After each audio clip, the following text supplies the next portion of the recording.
In 1916, Ole Kirk Christiansen purchased a woodworking shop in Denmark that constructed houses and furnitures.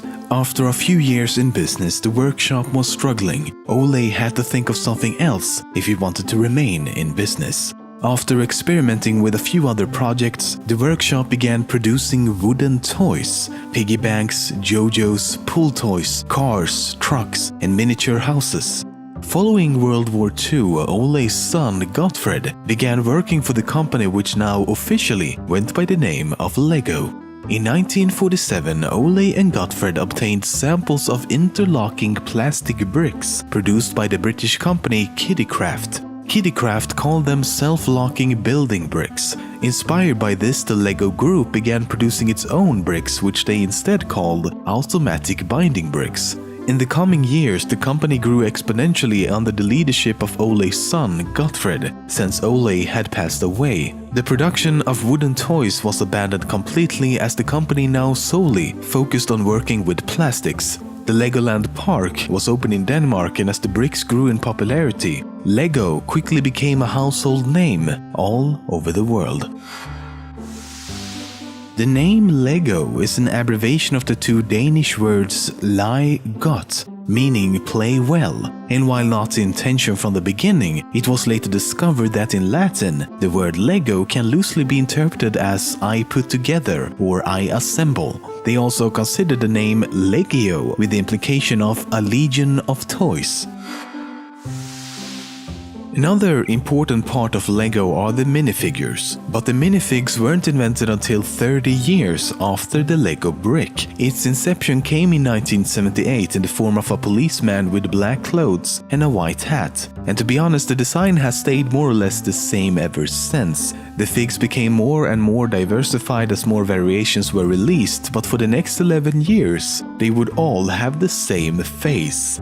Every single one of them. It wasn't until 1989 that someone realized how creepy this becomes after a while, and thus some other facial expressions were introduced. So far, over 4 billion minifigs have been produced.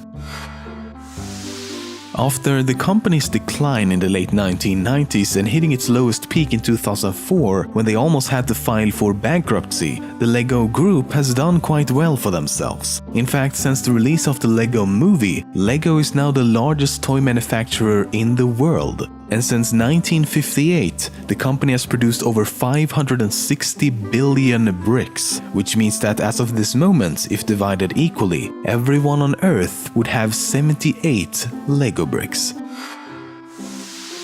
If you tried connecting a Lego brick from 1958 with a brick from today, they would still interlock. This is because Lego uses a universal system that means that despite variation in design, size and purpose, they all remain compatible. Even Lego Duplo bricks, which are several times larger than ordinary bricks, still connect. Which is quite impressive given that only 6 pieces of 2x4 bricks would produce a staggering 950,103,765 possible combinations. Some quite amazing things have been constructed using Lego bricks. For example, the world's tallest Lego structure at 34.76 meters. Top Gear presenter James May built a real house made out of Lego using 3.3 million bricks. The absolute largest model ever built with only Lego bricks is this full-scale model of an X-Wing fighter from Star Wars. It required 5.3 million bricks and 4 months to build. According to the company, the only proper way of describing the bricks is by using the word Lego as an adjective, not as a noun. So saying Legos is actually wrong, and you should instead be saying Lego bricks.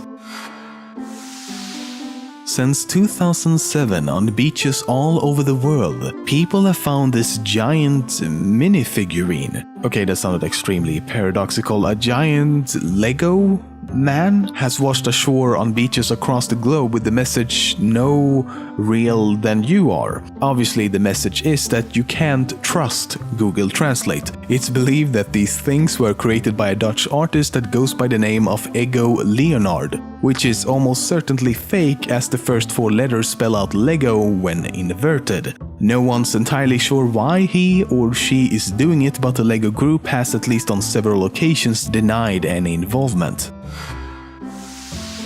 If you take a look at the head of a minifig, you'll find that it has a hole at the top. The reason for this is that in case a child should accidentally swallow the head, they would still be able to breathe even if it got stuck in their throat.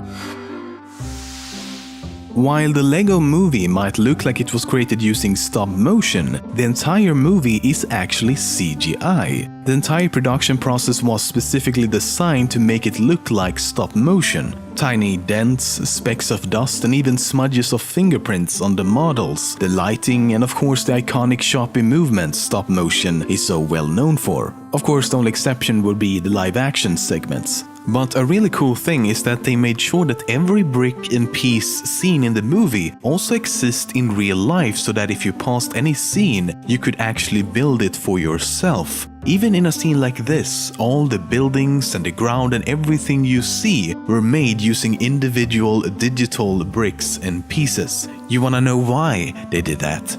Because everything is awesome. The popular hit "Everything is awesome" now available in fucking Swedish. Allting är häftigt. Allting blir fräckt när man är en del av ett arbetslag. Allting är häftigt. För vi lever inuti våra drömmar.